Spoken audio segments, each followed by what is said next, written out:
A surreal scene in a New York courtroom. The president-elect speaking virtually to the judge, claiming innocence, calling the case a political witch hunt intended to make him lose the November election.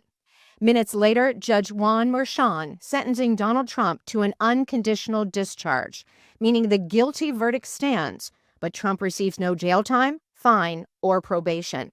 The judge telling Trump he was not treated any differently than any other defendant. President-elect Donald Trump will now become the first president in U.S. history to take office as a convicted felon. He was found guilty last year of 34 counts of falsifying business records to hide hush money payments to a porn star.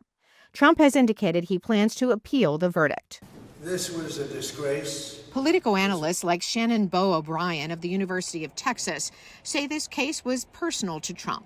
He doesn't like to admit fault. He doesn't like to admit weaknesses or shortcomings.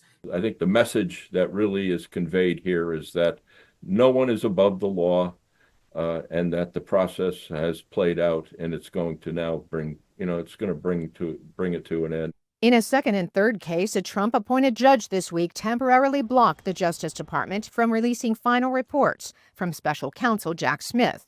The cases, both dismissed, involve the storage of classified documents and election interference with the January 6, 2021 attack on the U.S. Capitol. This week, the president-elect reiterated his belief that Smith was appointed illegally. He was thrown off the case in disgrace. Why should he be allowed to write a fake report? It'll only be a fake report.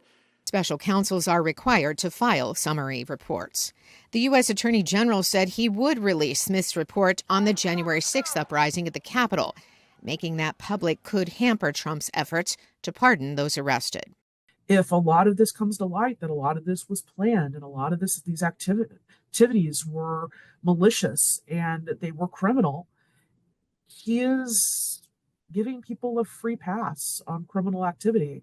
The fourth case deals with Georgia election interference. The prosecutor was removed due to an improper romantic relationship with an employee. So the case is at a standstill until it is dismissed or until another prosecutor is assigned.